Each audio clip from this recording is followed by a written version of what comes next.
We pay money out, and we have the missions group, stewardship and missions.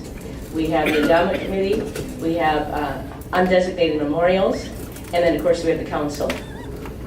So today we're going to do take that information from 6 months ago and drill down a little bit into legacy giving and ideas, and this is through the Lutheran Church Missouri Synod, how we can give with our heart and give purposefully in advance of our demise, which is our victory, which is our celebration, when we go on to a better place. Praise the Lord. So we brought in Kurt Fear from LCMS Foundation. The local office is in the Twin Cities, and Kurt actually used to work for LCEF, the Lutheran Church Extension Fund, and now he's with the foundation, and he is our counselor for our area to help us plan and work with individuals who want to plan for the future. And so we are very blessed to have Kurt with us today, and we'll have him do his presentation and then have some questions afterward. So thank you very much, and welcome, Kurt. Thank you. And I'm on okay? I'm good? Great. So good morning. My name is Kurt Fear with the LCMS Foundation. If I look familiar, I used to be your lender with the LCF for about 20 plus years. Did your project here, so you guys have been doing great. Some other new projects coming up, it sounds like, that could tie into endowment fund dollars or growing the endowment fund. The other part of the endowment fund is how do you address that individually in your own estates. So we're going to talk about how do you make minister gifts out of your estate plan. So if you can't see the screen, I'd encourage you to either turn around or come closer to it if you want to follow along.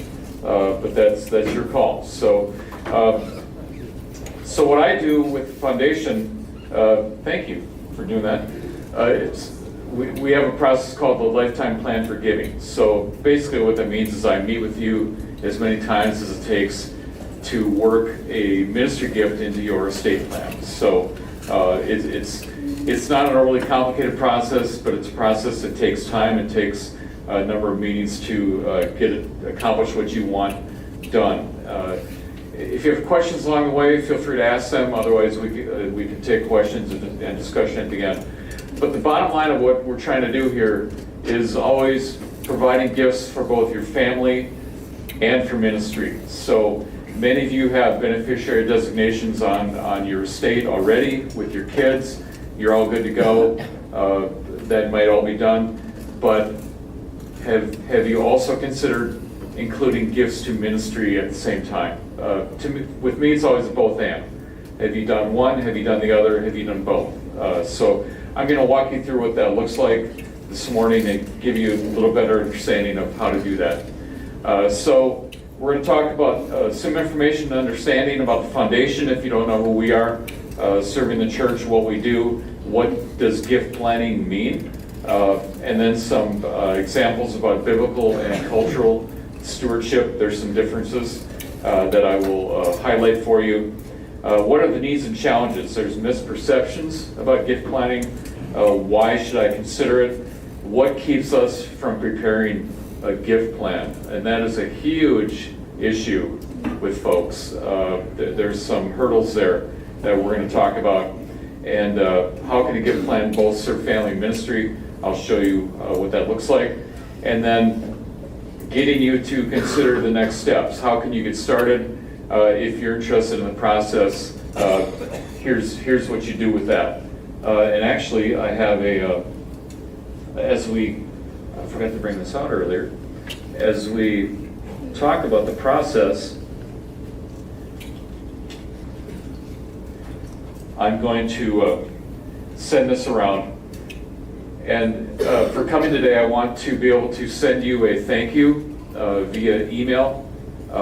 I'm not going to put you on The only list I'm going to put you on is a thank you, so please write your email legibly so I can figure it out.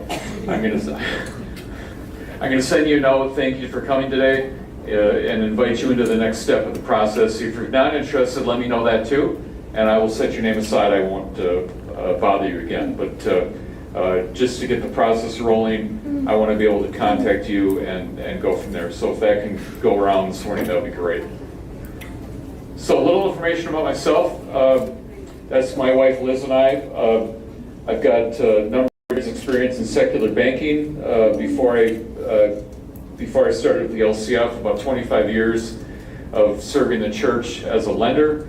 And since fall of 2022, I started with the foundation as a gift planning counselor. It gets me back into congregations at a local level, working with you folks and working with congregations to do gift plans and endowment work. So my wife Liz and I have been married 42 years this fall. We live in Eden Prairie. That's where my downstairs office is for the foundation. I'm a deployed staff. Our main office is in St. Louis. And then we've got 2 daughters and 3 grandkids and 2 son-in-laws, and we're very blessed. So thankful for all that. And we're members of Living Christ in Channis, about 5 minutes away from where we live. So what is the foundation? Who are we? We were established in 1958. We exclusively serve LCMS congregations and affiliated service organizations, what are called RSOs. So this presentation I'm doing with you today, next week I'm not going to the Methodist church down the street or the ELCA church in my neighborhood.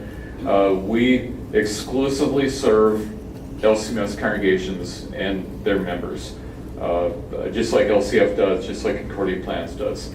I can help you with endowment funds if you're interested in growing what's in that endowment fund, adding a 0 to it perhaps, making it larger, talking about how to reallocate, how it's distributed, how it's acquired, how it's promoted.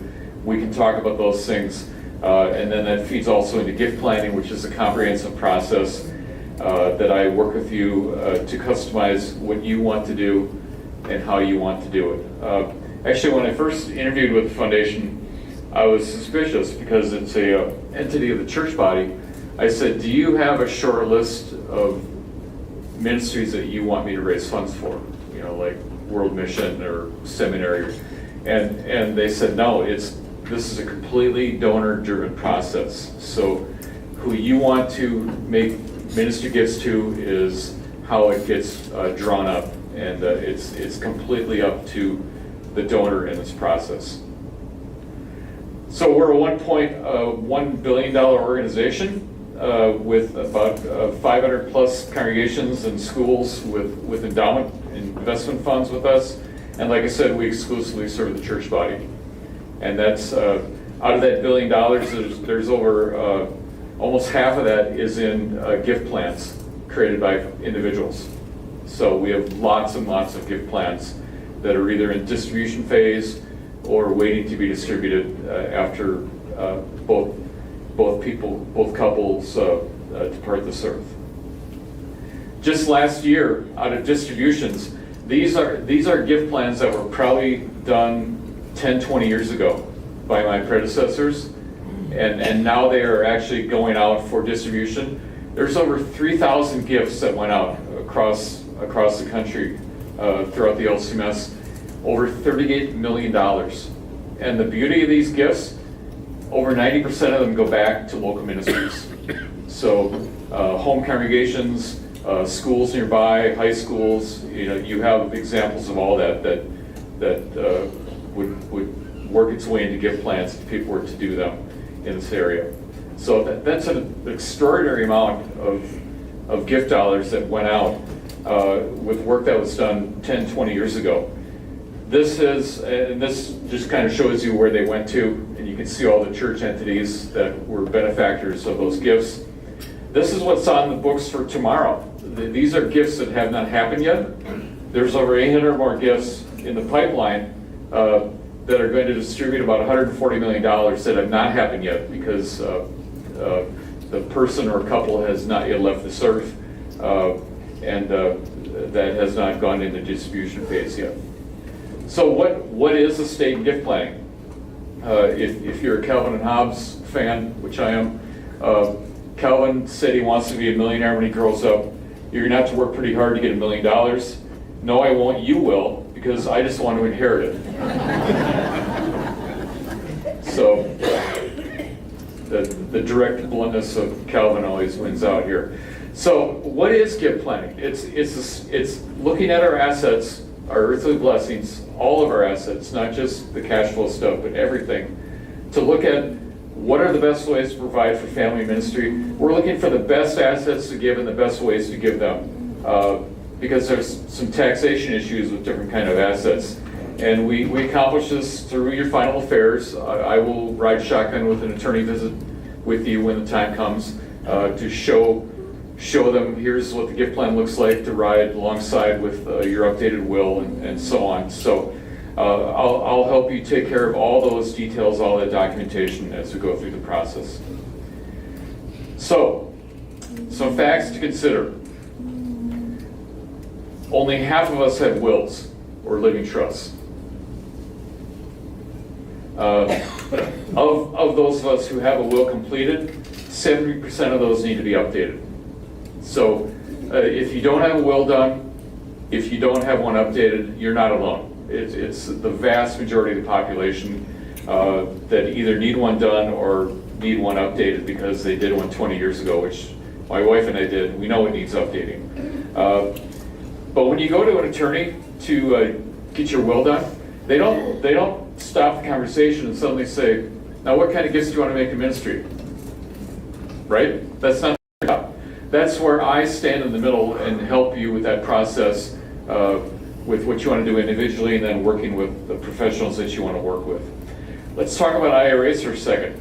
As of 2023, there's over $11 trillion in IRA accounts out in the US. Now, good Lutheran question, what does this mean? These are all pre-tax dollars, right? You've been squirreling this away for 30, 40 years, and guess what? The government has been patiently waiting to tax these. And there's actually rules of ages and how much you have to take out, because they know if you didn't have to, you wouldn't take it out sometimes. So they're saying, no, you have to distribute this by this age and start with this amount, because we now need to tax it. So there's some implications to that I'll talk about in more detail. If you don't have a will in place, here's kind of the scary part, I think. You are inviting the state of Minnesota to the party. So the state of Minnesota will help decide your final affairs and how your assets are distributed. I wouldn't care for that, frankly. So here's a cautionary tale about someone who didn't have a will in place. Now, Prince was not a Lutheran, local music icon. He was actually a Jehovah's Witness, curiously enough, because they called on him at his house. He had no will in place. He died in 2016. Okay? No spouse, twice divorced, no surviving children. He lives in Carver County, just west of where we live, out in Chanhassen. Carver County was compelled to open a probate case because he didn't have a will. Within 3 weeks of his death, he has a full sister and 5 half-siblings and 700 other people claim to say, I'm related to Prince. So what had to happen there? The estate was settled 6 years later with a full sister and the half-siblings, right? Because that's what made sense. A 6-year probate process. So who won there? The attorney. The meter was running. The attorneys had to do all the due diligence, so I'm sure they weren't, maybe they were annoyed by it, but they made money for 6 years proving the case. So it's kind of an extreme example, but it shows you if you don't have a will in place, it just creates opportunity for bad things to happen. Kurt? Yeah, please. If it goes to probate, it's all public record too, right? Sure. Anybody can look at your estate. I'm not exactly sure of that, but wouldn't surprise me. Yeah. If you go to probate, then that becomes public record. So many people are pretty private about their affairs, and if you don't want it published in the newspaper, that's another good reason to do that work. Yeah, thank you.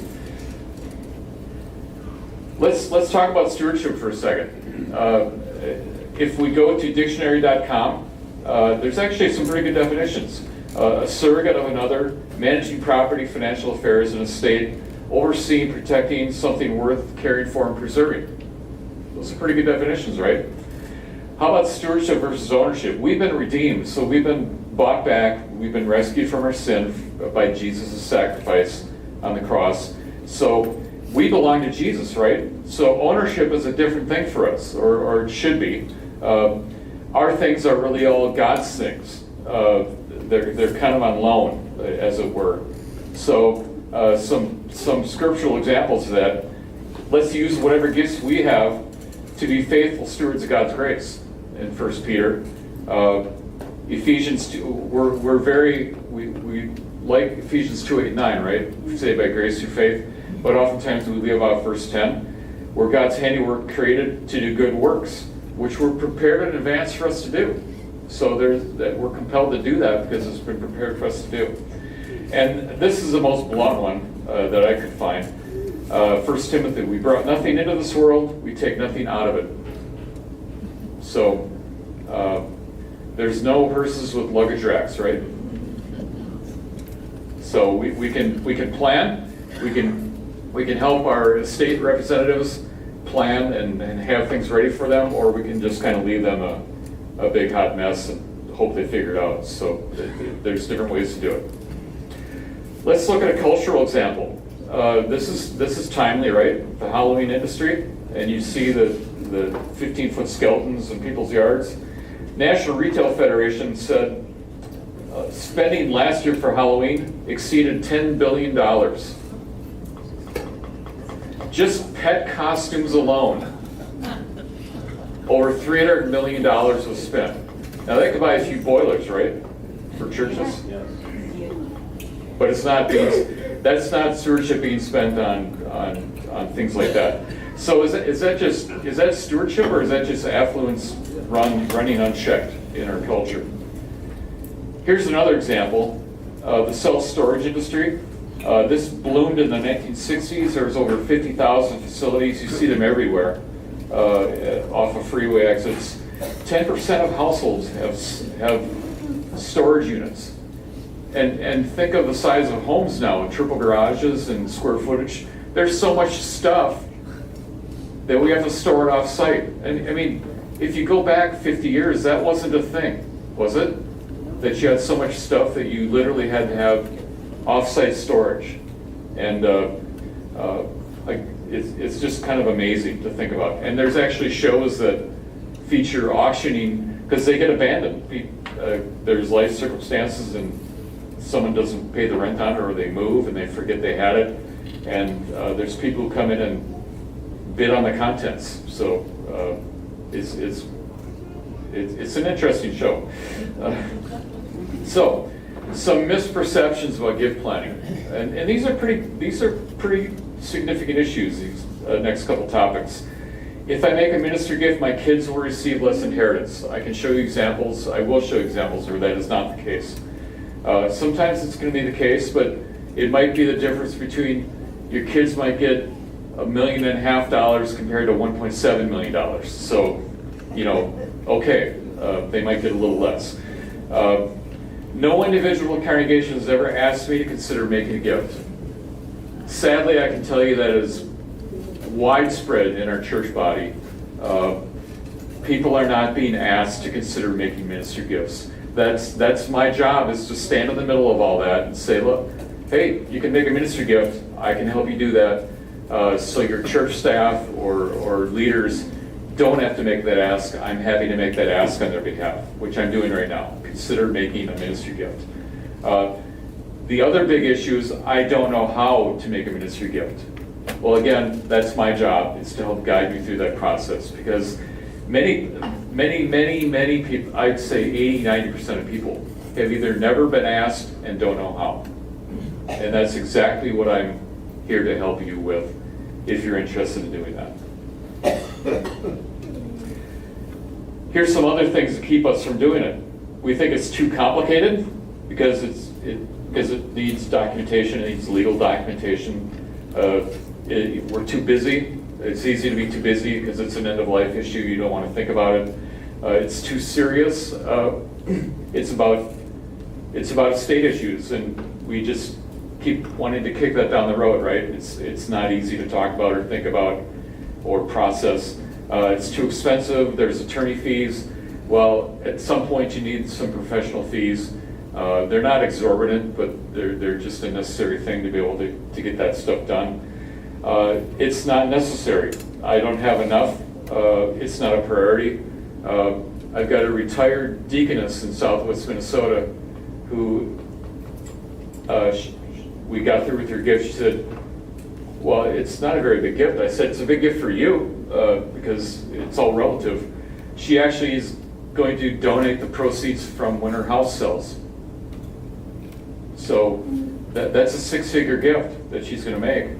And then we talked about it. We said, you might end up in a nursing home next week, and that six-figure gift might end up being 4 figures. But we take a good faith that you're going to make the gift that you want to make, and in the end, we'll see what that ends up being. So God bless her for doing that.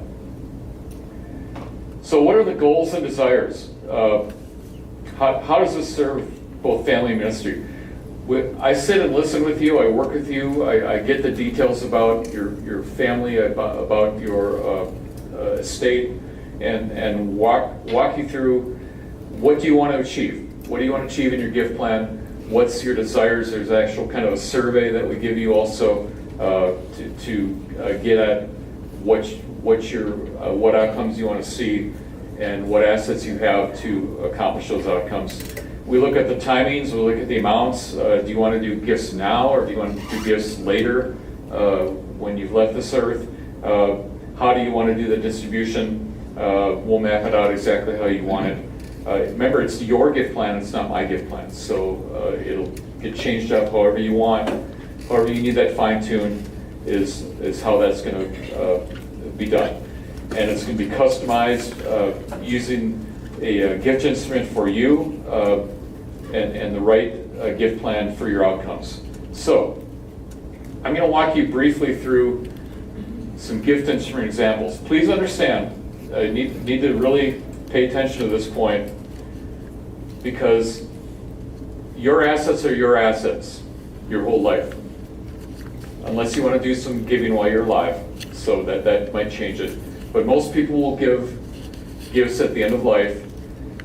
All the assets that we talk about, they aren't sent to the foundation. We don't become your investment manager. Nothing like that. Your assets stay where they are. They're at Thrivent, they're at Edward Jones, they're at Ameriprise, wherever they are, that's where they are. We're just dealing with what you want to do with them when the time comes in your estate. So we don't take over anything. We don't sell you anything. I don't make any commission on anything I'm doing here. But we do place your assets when the time comes, when the time is right, when you say, into these different kinds of gift instruments. So I'm going to walk you through these briefly, just so you have a better understanding of what they are, between a bequest, a charitable remainder trust, personal endowment fund, donor advised fund, and a gift annuity. So I'm going to give you just a brief highlights from each one of these, so you have just a start of an understanding of what they are. So bequest gift, that's a one-time gift, typically end of life. Any amount or any percentage of an estate, you tell us, we'll kind of bake it into your estate documentation and set it up the way that you want it. So it's done through your will, through your living trust, through a payable and death designation, however you want that done. It's a simple gift, it's easy, and it can be very impactful depending on what you want to do with it. So easiest thing to do, easy to accomplish, done and done. So that's kind of that first layer of how you want to do a gift. A donor advised fund. That sounds complicated, but it really isn't. It's really for people who want to start making gifts now while they're still alive, because they want to see what's going to happen with the gift. They might want to hear a thank you from who they're making the gift to. If you've got I've got a retired couple who has high six figures in checking and savings, which is a lot for checking and savings. And they are going to they have put money into a donor advised fund because they want to be able to start making gifts to different ministry things. And he's a retired church worker, so he goes over to the church school and says, what do you need? What isn't covered by the budget? And they tell him, well, we could use this and this, and he goes, I'll write you a check. So he can write this check right out of his donor advised fund. It's a gift that you make now, and when you make that gift, you get a dollar for dollar tax deduction, which reduces your income.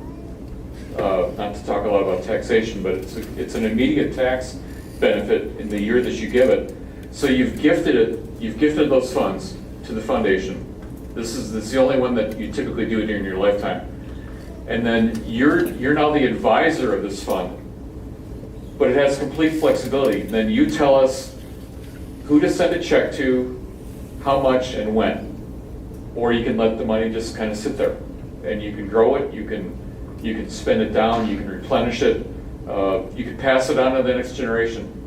If you want to create a giving atmosphere in your family, when you leave this earth, then one of your kids becomes the advisor to the fund. So it has a lot of flexibility, lots of fun options to be able to do gifting now while you're still alive. An endowment fund. This is kind of the opposite end of a donor advised fund. This is typically an end of life gift instrument where you have it very structured. You say, this is a percentage of the amount that's going to go. Here's the ministries that are going to get it. Here's the percentages that they're going to get. And it's just kind of locked in there. I've got some folks who are doing like 7-figure endowment funds out of their estates. And it's set up in a way that it's only going to be an interest distribution. And when you do a 7-figure endowment fund, if you do the math, that's going to distribute $75,000, $100,000 of interest every year. Literally every year until Jesus returns. So that principal will never be spent. So the benefactors of that fund, there's going to be like 3-4 benefactors of ministry. They're going to get that money every year, 25% of it. So it's an amazing, amazing gift instrument that can tithe and give decades beyond when you've left this earth to give ongoing gifts, if that's what you're interested in.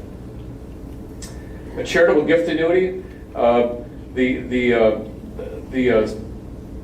example I would give you here is if you got someone who is asset rich but cash flow poor, if that makes sense. So someone who might have a lot of stock and things like that, but that stock doesn't generate enough cash flow to be able to live. And so there's some month-to-month challenges on cash flow. You can convert stock into a gift. You make a gift out of that stock, and then we contractually will start paying you a monthly amount, literally for the rest of your life, based on what that contractual arrangement is. And then at the end of your life, whatever's left out of that stock amount becomes a gift to ministry. So it's a good example of if that's a need, if that's a cash flow need for someone. This is a very popular instrument. This is called the Charitable Remainder Trust. This is the one that's typically done at end of life. This is where you're placing the highly taxable retirement assets, 401ks, IRAs, 403bs. You're treating them specifically in a way to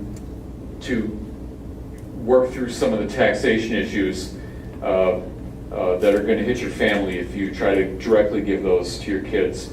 There's a significant tax event that happens with that.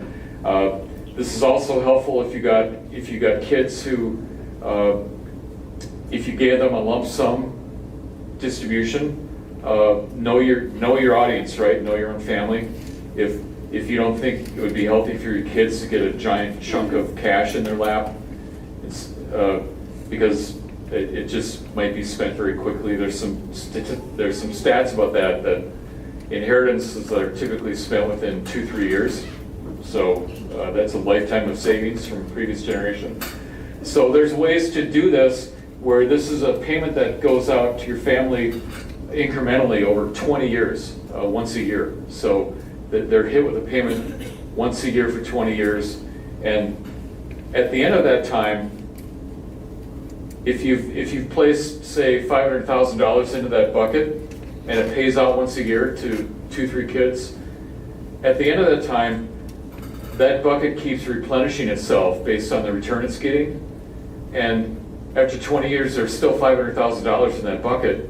That becomes a gift that goes to ministry. So it's really called the pay it twice principle, where you pay the whole amount of that IRA to your kids over 20 years, and then you also pay that same amount as a gift to ministry after 20 years. So it's a pretty amazing instrument to be able to do that.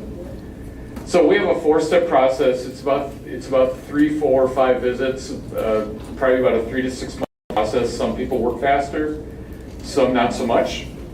It just depends on how you want what pace you want to go at. We have a discovery phase where we do the intake of your information, and either hard copy or electronic. I will show you plan designs. I'll show you 3 or 4 options based on your assets, based on your wishes and desires. We'll work through that, we'll fine tune it, we'll summarize it to what you want to do to get it towards completion, and then we will go through the implementation phase, which actually will get the assistance from the financial advisors that you need. Most of you have financial advisors, but most of you do not have attorneys, is my guess. And I've got a list of attorneys I can share with you that specialize in estate work. You get to pick them. I don't specifically tell you which one to pick, but that's someone who I would point to you when the time is right to do that phase. So this is the discovery phase. There's a whole intake form that's about 4 pages long with family information, financial information, so we can see the whole estate and what you'd like to do with it. This is a plan design phase. This is what it looks like when you, and I know you can't see the numbers on this, but what we do here is we put your different assets into these different boxes. So the first box over here is your home, your cars, jewelry, things like that, cars, trucks, boats, whatever. That's in the first box. The other investments, that's stuff that's basically cash. It's either like CDs, checking, savings, Roth IRAs, because you pay the tax up front on a Roth IRA, right? So it's just like cash. And then the third box here is life insurance, which is a cash payout. All 3 of these boxes automatically just flow right to your family. So they're either cash or they're easily converted into cash, so they're very easy to flow right down to family. It's this 4th box that we need to be concerned about, because if you have IRAs, if you have annuities, if you have 401ks, if you try to pass those directly to your kids in your estate, there's some things that happen. So you got a $1.7 million estate, and if you give no gifts to ministry here, this is kind of the Grinch example, nothing's going to ministry. Your kids are actually going to get $1.58 million out of that $1.7 million, because there's going to be a tax bite of about $120,000 out of these assets. There's $400,000 in these annuities. There's about a 30% tax hit if you try to do a lump sum distribution to your family right out of the gate. So a third of the value of these assets is going to be paid in taxes. So they're not going to get it all. They can space it out over 9 years, but most kids are going to do a lump sum distribution. So they're only getting 1.58 out of that $1.7 million. I know it's a lot of numbers, but just wanted to show you some examples. In the summary phase, we prayerfully consider what you want to do, how your gift plan is drawn up. This is an example of if you take these same assets and you put them into a charitable remainder trust. So we will we will put this in a 20-year term at a 5% return. So, and this is not, again, this is not until you've left this earth. That bucket is set up, it's an empty bucket your whole life until the time comes when the second one of you has departed. Then that bucket is filled up with these assets. So this $400,000 gets poured into this bucket for a 20-year term at 5%. Now it's going to generate an annual income of $20,000. That's going to go to however many kids you have, divided equally among them. They're going to get that. They're going to get that distribution once a year. They're getting that whole amount of those annuities over 20 years. And they're also getting the entire value of the estate, the $1.7 million, because they're getting the cash from those first 3 boxes, and they're getting this whole amount over 20 years. And at the end of that 20 years, there's a gift going to ministry for $400,000, and it's going to avoid the inheritance taxation during that whole process. Now keep in mind, they're still going to get ordinary income taxation out of that distribution, but a $20,000 payment split between 4 kids, that's like a $5,000 payment. That's not going to break their tax bracket or blow up the amount of income that they're getting each year. So I know it's a lot of numbers, and I would walk you through this very deliberately if that's something that you're interested in. And this is just one more example of if some people don't want ministry to wait 20 years for the gift. So sometimes there's a bequest gift that comes off the top. So this is a $40,000 bequest gift that happened first at the second death. And then out of that $400,000, there's still about $360,000 that goes into the trust, and it becomes a payment of $18,000 instead of $20,000. So the kids are getting 1.66 instead of 1.7. So they're still getting most of that estate, but there's a bequest gift that's going to happen first. And then ministry is still going to get that whole $400,000. I know it's a lot of information and a lot of numbers, but I just wanted to show you the example of just a very popular gift instrument, because there's so many IRAs and 401ks out there that it's just good to understand what that is. So we will help you with legal documents. Those things will be completed by your attorney, power of attorney, wills, living trusts, healthcare directives. If you don't have a power of attorney, if you don't have a healthcare directive, I'd really encourage you to include that as part of your process, because when the time comes, you want the right family member. Choose wisely here. You want the right person doing the power of attorney. You want the right person doing the healthcare directive to make the best decisions that you want carried out, right? And then I will help you with all these foundation documents, depending on what you need. We will put a gift letter together that denotes what the gift's going to look like.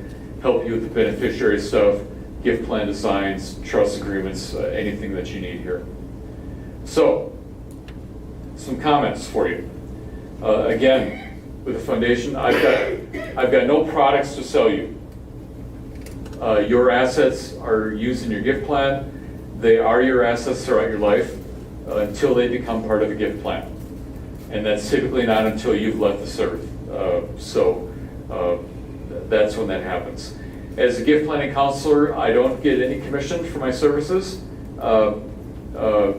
So my services to you as individuals is free of charge, and I will walk you through that entire gift planning process. We make our money on fees that we charge when a gift instrument is put into place.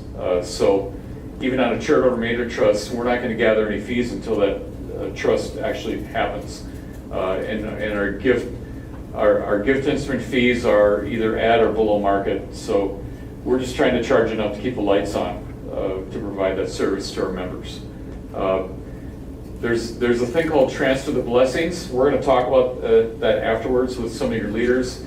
If you have a large volume of people that want to go through this process here at Redeemer, I don't think this church has been touched with gift planning before. If there's people lined up, the church can actually hire me part-time for a fee year to year to get through the number of people that we want to get through with gift plans. that you're not going to be charged for that, but the church would be charged for that. Here's the disclaimer that you need to know, though. I'm not an attorney, and I'm not your financial advisor. So I'm going to point you to attorneys if you don't have them, and you will also have contact with your own financial advisor to get the information that you need. I'm there in the middle helping you with your gift plan. So I'm not licensed or equipped to give you the financial advice that you might ask or to give you legal advice. So just know that up front, that is not my job. So one other quick thing. This is a big enough church where I'm hoping that there's some people who do gifts with their IRAs. Yes. Okay, thank you for confirming that. Yes. So the acronyms I'm going to throw at you, if you're not doing QCDs with your RMDs from your IRAs, did you get all that? You're missing out. So what does that mean? Good Lutheran question. Your IRA has an actual gift distribution age by age 73. You're going to say, no, you have to start taking money out of this.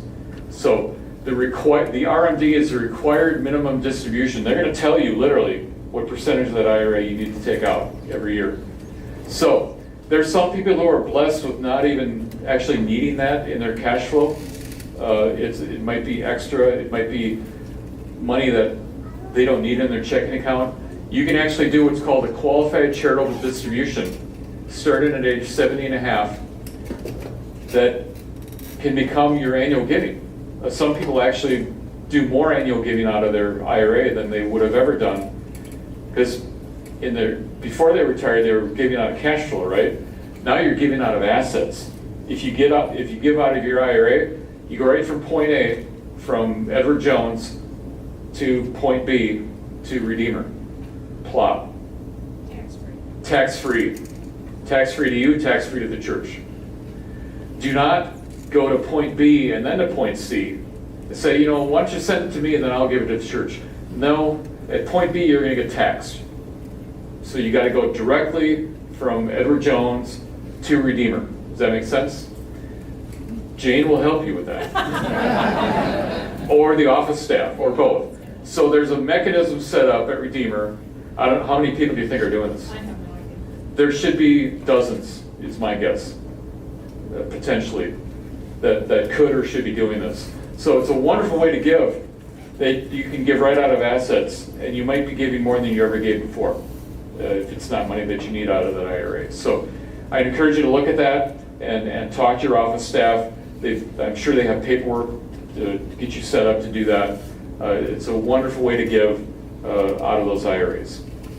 You can also give appreciated assets. Yeah, Jim. We've got a QCD check in my pocket today that we're putting in. And I agree, it's terrific. And you're probably giving more. Yeah. Yeah, yeah. It's a wonderful way to give. You just turned it on. Okay, yeah. Well, I will try and come around with the microphone so everybody can hear the questions and the comments. Can you scoot over so they can see you? Sure.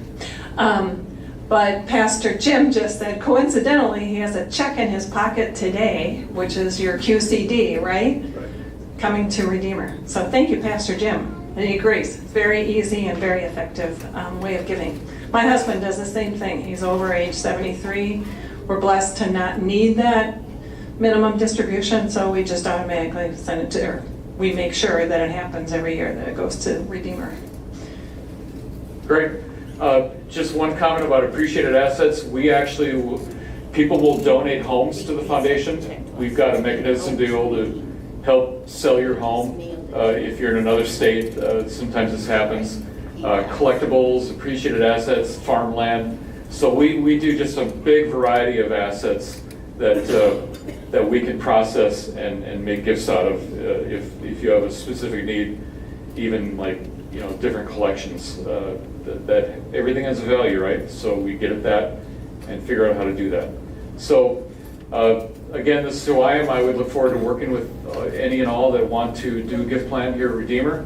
And I will leave information out as we're getting done here.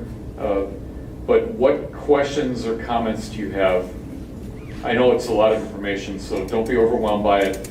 It's not that complicated of a process. If you're going to sit down with me, you're self-selecting and telling me that you want to make a ministry gift, so we're just going to help. I'm just going to guide you through and help you make that happen. And our attorneys would tell us, keep it as simple as possible, because the more complicated it is, the more complicated it is. So we don't need to go there if we don't have to. So, questions on the ground we've covered? What? Yeah, please. Well, I had some Thrive-It IRA, and so I would just go to the office here and tell them I wanted to switch it, or I'd go to Thrive-It. I talked to both. You're asking about making the qualified distribution? Yeah, so if you talk with your advisor at Thrivent, they will know how to do it. And then I also always either call or email the office to let them know it's coming. And if they need any information, the office is well equipped to do it, because they do a lot of it. Yeah, your advisor just needs another landing spot. And then once they make contact with the church, they'll get it all set up. So pretty easy process, I think. Assuming that the church has a way to do that. And most churches should have a way to do that in this day and age, yeah. Other comments, questions? Over.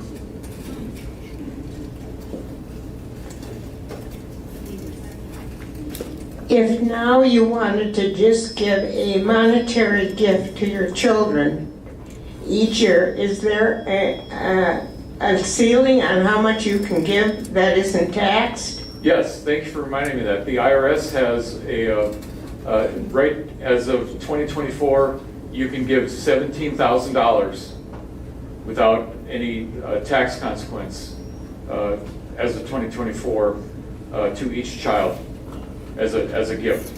Oh, you can do that to each child? Each child, and their spouses if you want, Oh, that's nice. each year. Yeah, Okay, thank you. yep. Connie, you're gonna be like Prince that- and you're gonna have descendants come out of the And woodworks. that 17,000 will probably be increasing, because it used to be about 15,000, so they just keep bumping it up. Yeah. Good And actually, you can actually give more with doing some additional paperwork, see your tax advisor on that, but you can't actually give more. Jay knows way too much. Yeah. Was there someone over here? No? James?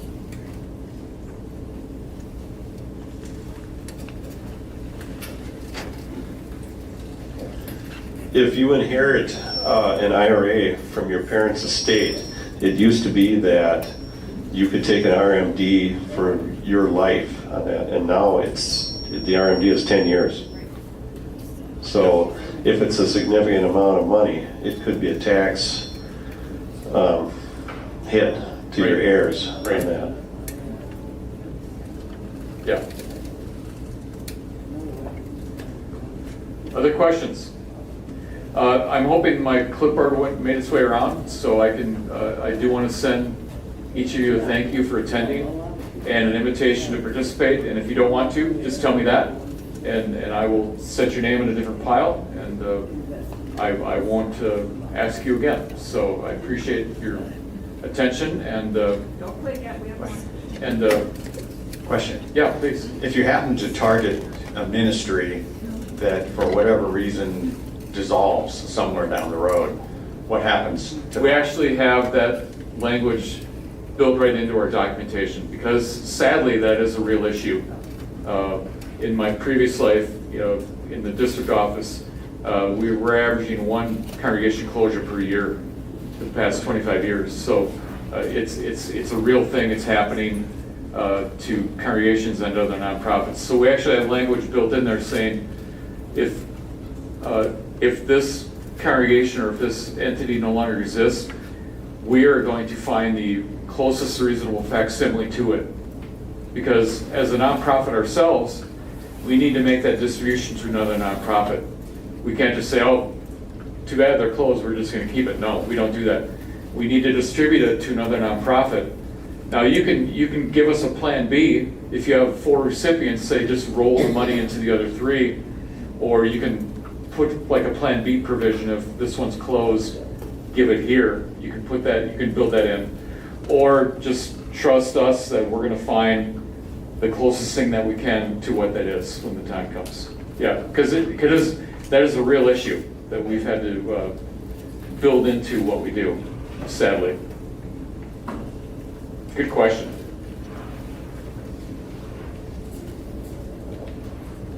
Are there non-LCMS options? So if you want to have. So on a, to say it's- another good question. So on a charitable remainder trust, we need to make sure that at least half of those distributions go to LCMS entities, because we're an LCMS entity, as are you, as are our members. So we want at least half of those dollars going to LCMS ministries when the time comes.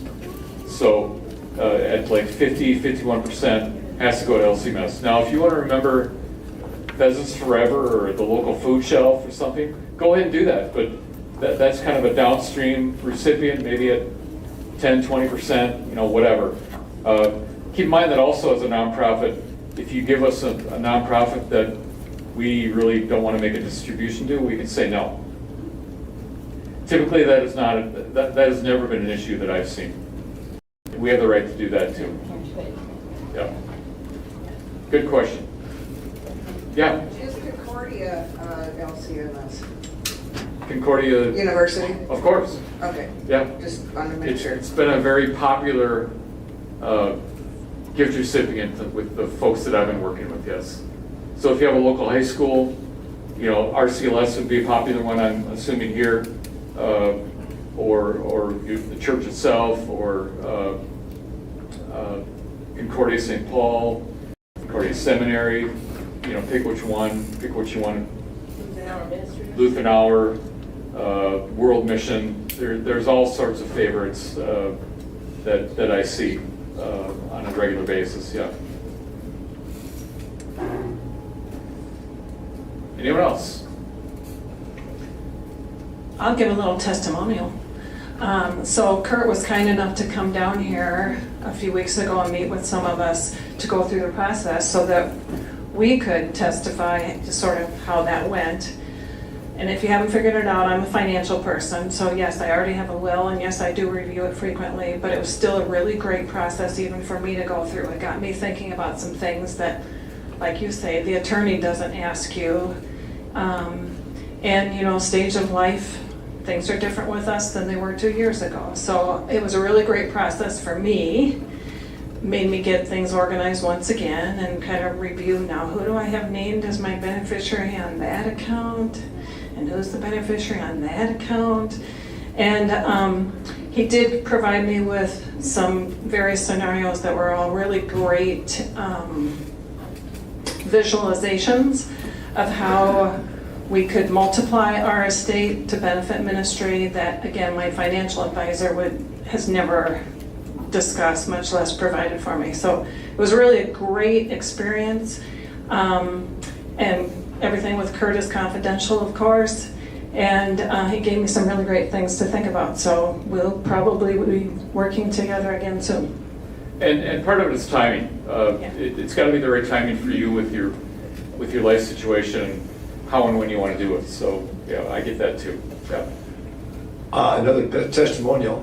We went to a free dinner here not too long ago. A guy trying to sell us some things and sounded all right, but I didn't know him. We didn't do it.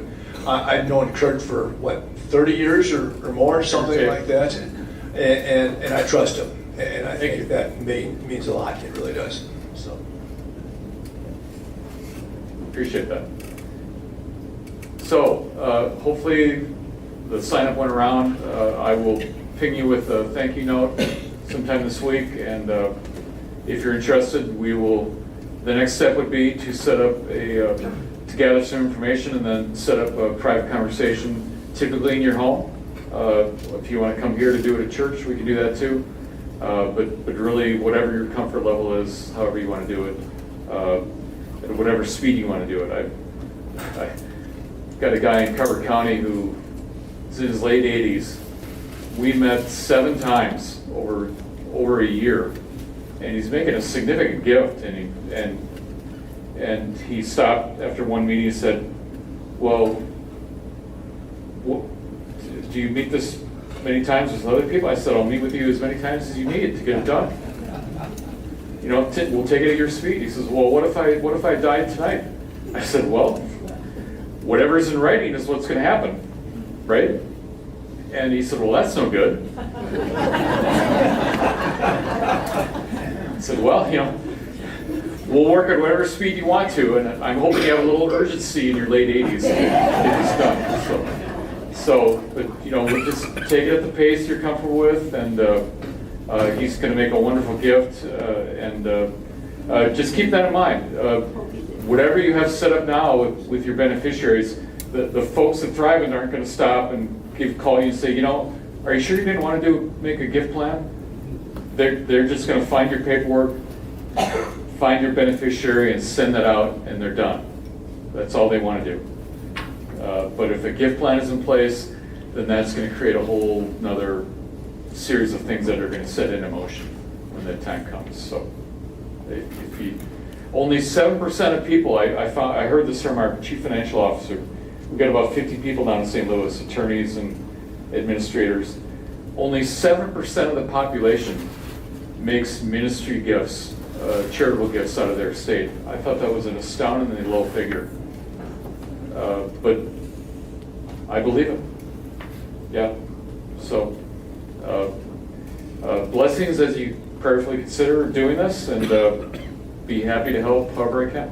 So, thanks for having me.